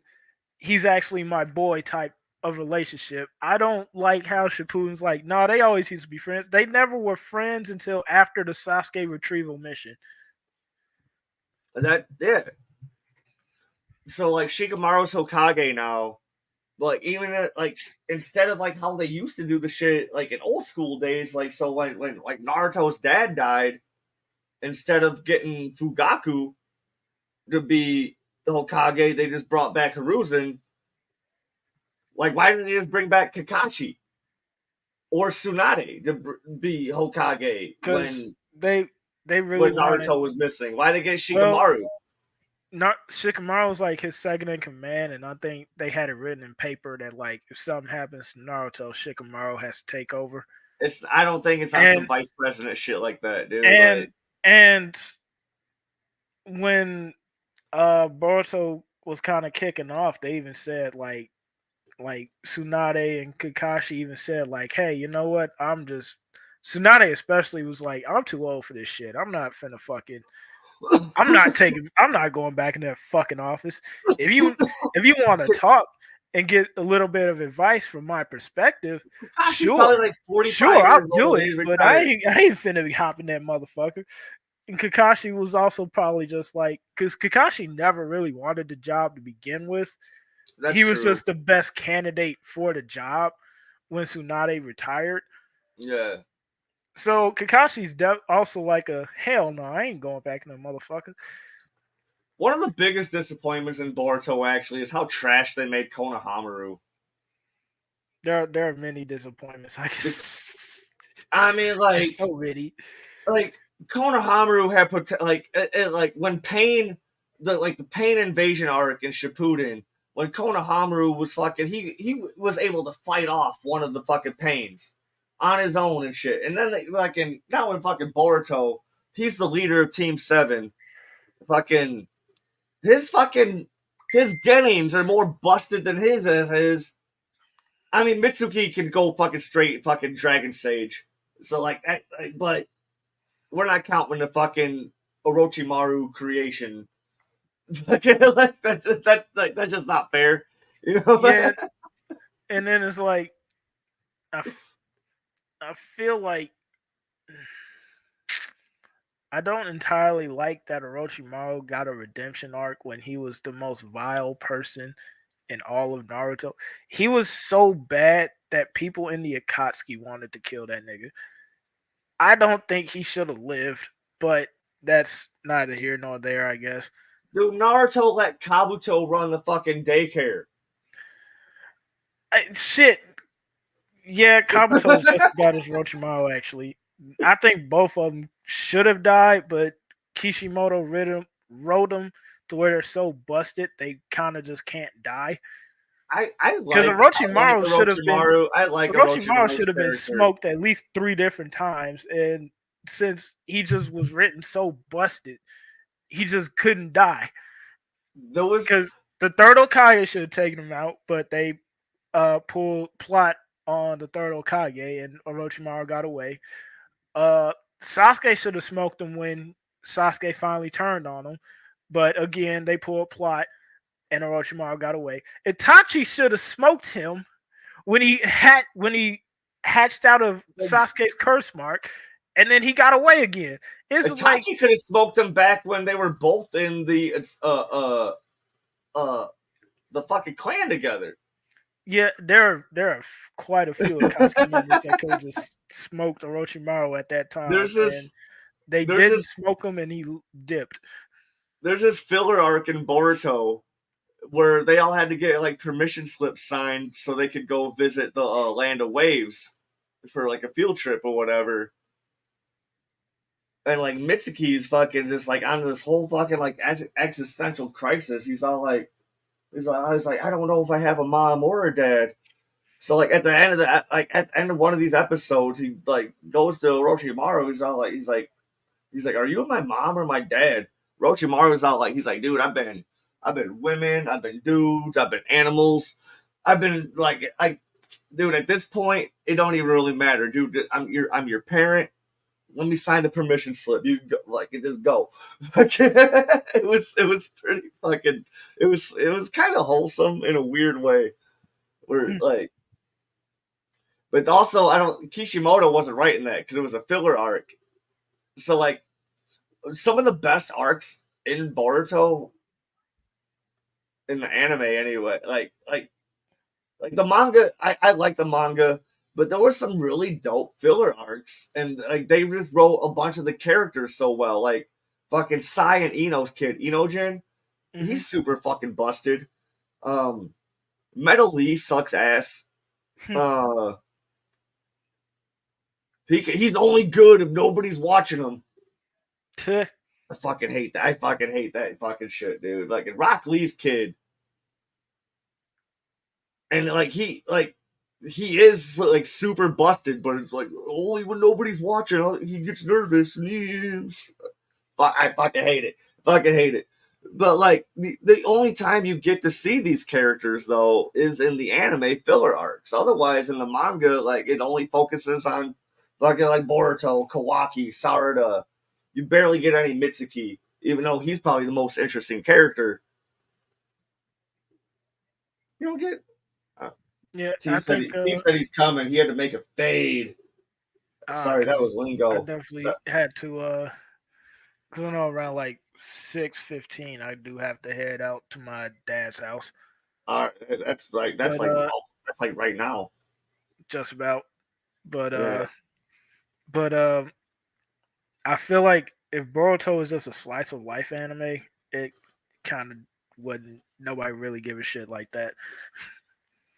Dude, there's A some slice of life they have anime some where dope slice of life episodes, and some it's of like those are some of the make best it ones. make it like a slice of life anime with some action in it, but also make Naruto and Sasuke be respectable fathers.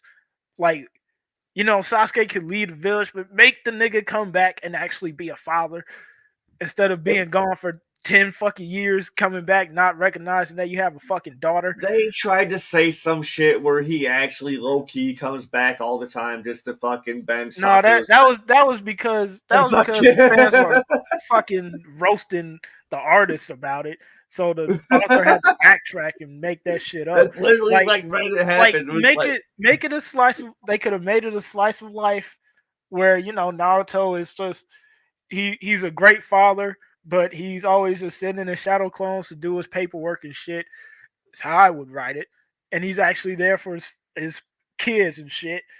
And make Sasuke like the parent that like he still is there. He still, witnesses the it birth of his was daughter. it His was daughter so fucked knows up. this nigga. It was so He fucked has up to because go on like business with all the time. during the fucking 10 chapter Naruto Gaiden, it was the first ever shit we ever got to see of like Boruto, fucking whatever shit. It was just like it was just supposed to be like a 10 chapter manga just to see if Boruto would stick. It was a good ass story, so it stuck. Fucking this is the fucked up shit where Sarda like never hadn't seen her dad and ever the only time she'd ever seen him is in pictures, and then she accidentally breaks the picture frame, and she don't even think Sakura's her mom. She thinks the Karin. She thinks Karin's her mom because she's got the glasses and she kind of looks like Karin, but she's got black hair. Mm-hmm. And the first time she sees her dad, she's ready to fucking throw a kunai straight to his fucking neck because she ain't never seen him in his life. She don't And know this who this nigga's getting motherfucker ready to counter and blast her ass with a fireball. Like it's like you can make it to where Sasuke has to go on missions a lot, but still comes back home and like sees his Yeah, family and shit. yeah.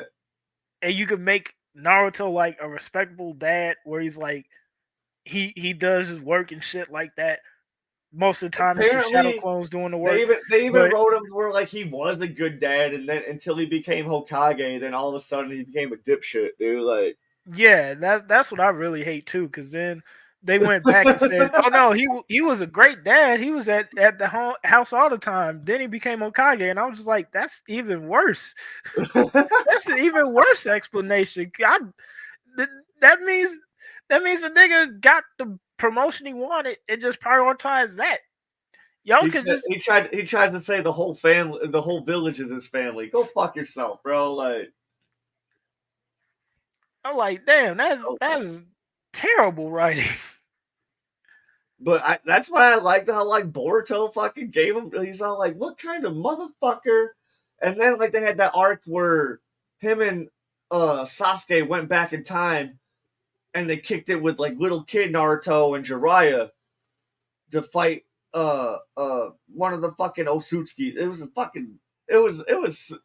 fucking Boruto and little kid Naruto are like they hate each other too. They're fucking clashing and shit. But fucking now Boruto's all like, he's like, dude, my dad was always a dipshit. Like he's kind of fucking like he's like this is like because Boruto's like gifted as hell because like his dad he's got his parents. They both taught him how to fight, and he's got his fucking Hyuga fucking like cousins and fucking whatever shit taught him how to fight. And, like so, like Boruto's like gifted. So like when he goes and meets like young Naruto that's like kicking it with Jiraiya, like he just learned Rasengan type shit. He's like, dude, like my dad's kind of fucking loser. Like this dude sucks, dude. Like this is Hokage. Like this is my dad. Like I'm more busted than him. He's like what the fuck? Oh yeah, because Naruto But, never had a bag of jutsus. He just shadow clone Rasengan. Every once in a while, he had like a summoning jutsu, but it was always yeah, just Rasengan and shadow clones.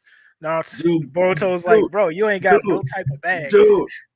Boruto's new Rasengan, I forget what it's called. It's in chapter 3 of Bluetooth Vortex. He uses this shit on code.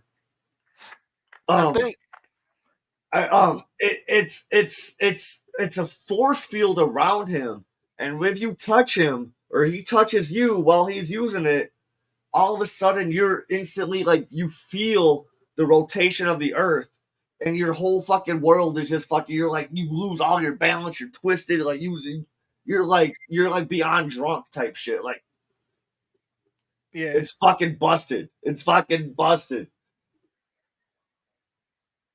And somehow Kosh and Koji taught him how to do this shit because Sasuke's trapped in a fucking karma tree, And and then he's a bad guy now. one thing I kind of wish Naruto had adopted like Minato's teleport jutsu. He can do it. Boruto can do that shit. He can do flying Yeah, Raijin. I wish Naruto could do the flying Raijin, and he pulled it out in the Madara fight because that kind of would have been dope too. Just be like, I could do it too, Dad, and then he just body flickers this motherfucker. Boruto can flying Raijin, dude. He's more busted than his dad. Because I just hate how Naruto's so bagless. He has no type of jutsu like technique list. I just want the man to have like a list of techniques he could do.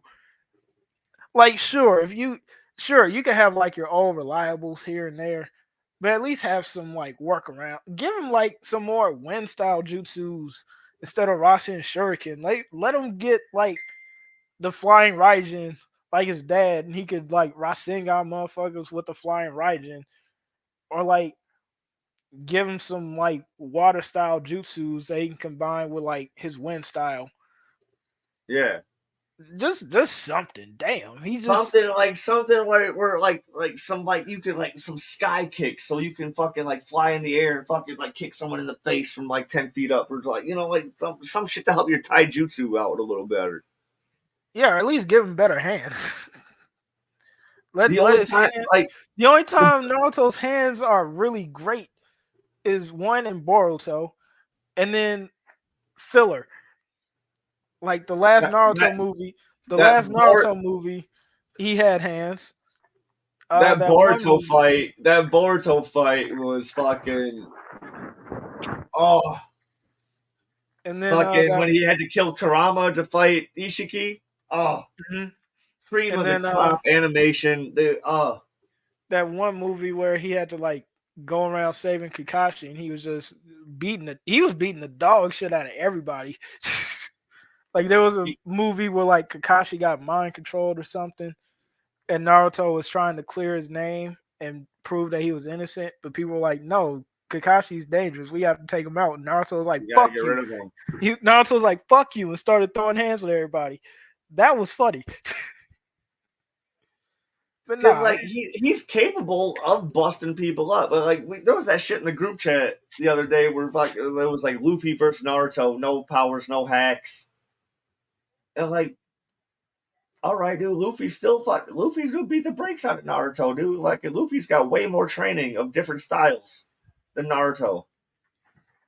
I was like, at least give Naruto like a taijutsu crash course so he can come through with something. Like it's fine in Boruto now, but it's like he desperately needed some type of some at least 5 moves of Doom he could take out against Madara. At least give him 5. He only had like 2. Like at least give him like 6 moves, like a flying Raijin or uh like a Something, just something. not even a flying ride. Like we Like a could, like, water because like give him a like water dragon jutsu or some shit. I don't know. they were trying to say some shit. It was all like, oh, he's he's almost as fast as the fucking Raikage. It's Who like gives a fuck? fine, but Who gives give a him the fuck? give him the flying Raijin. The Raikage kind of sucked. I'm gonna be real with you. Every time the Killer Bee's that dude though. Don't Raikage hit the screen, and the only good fight he had was against Sasuke, and even then Sasuke he cut, lost an arm. yeah, Sasuke cut his arm off, and fucking Sasuke's a Well, bitch, dude. he Like, didn't. He didn't cut his arm. I Got mean, hit with he used the Amaterasu, Amaterasu. and he He had had to to cut his arm he off, had to so he cut it didn't. off Yeah, himself. But yeah, the yeah, only good fight the Raikage ever had was against Sasuke, and then after that, he just got his ass beat yeah. repeatedly. Killer Bee folded fucking Sasuke's whole squad and fucking made a diss track. Like, damn, give Naruto a bag, please. It's like, give this man a bag, please. Nigga, Konohamaru had more of a jutsu technique than Naruto. He had Shadow Clone Jutsu, the Shuriken Shadow Clone Jutsu. He had Asuma's Burning Ash Jutsu. Then he had the Rasengan. He has double the moves Naruto has. And don't forget Sexy Jutsu.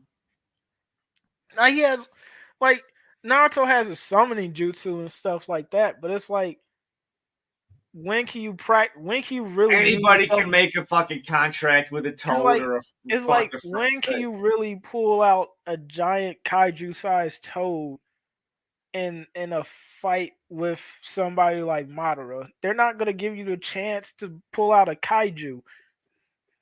There was this dope ass filler arc that pissed me off in Boruto where he got access to like the dopest snake summon that you can get. But like it was during Mitsuki was on a secret mission to like infiltrate the fucking stone, the hidden stone village or whatever. They thought fucking Mitsuki was corrupt, so it was like some bullshit like rescue Mitsuki arc. Fucking Boruto got access to the dopest fucking snake you can summon, and he's all like, and he's like the only reason I'm doing this. She's like, I want to watch you fail, and when you fail, I get to eat you. And Boruto's all like, all right, bet. So then fucking Boruto wins the mission, and then Garga's all like, that's the name of the snake. Garga's like, all right, dude, like that was kind of fun. I kind of respect you, kid, but like, don't ever try to summon me again. And that's how they like wrote him out of the fucking filler arc. Even like this is like the dopest fucking. And I liked how they were going with that. I was all like, all right, Boruto's not gonna be the same as his dad. He's not gonna summon toads. You know, he's gonna summon snakes, be more like Sasuke, and I can be even better. But then they just never put that in the manga. And, and now he's fucking hanging out with Kashin Koji, and he's got fucking walkie-talkie toads and fucking shit down. Like, god damn it, dude, he should have snakes, dude. Fucking, I mean, Mitsuki's got snakes or whatever, but like, they had 2 people with snakes and whatever. Sarah don't got slugs. I don't fucking know. I don't fucking know. I don't fucking know. Yeah, It's past your time. yeah, I gotta head on out. It was I'm good talking to you, Tia. Dude, things are coming out like I. It was so fun, dude. Just this impromptu shit, dude. I love talking with you, anyways. Yeah, I You're good. appreciate it, man. I like talking to you too. Oh yeah. Go hang out your day. I'm gonna stay on just a little because I gotta use the restroom. I'm gonna stay on. Like if the tea doesn't get here by the time I'm back from the restroom and grab a beer, I'm closing it. So this episode's gonna have an awkward out, possibly, or just a weird intermission. I don't know. Yeah. But Vance, I'll see you later, man. All right. I'll see you later. Peace. Peace.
So we're going with the awkward out option. Uh, Thank you everyone for tuning in. if T does show up in a little bit, dude, I'll probably just go live again. I'll do the same episode, just do it part two, because like he's the guy who knows the history of shit. Um, but yeah, I'll see you guys later.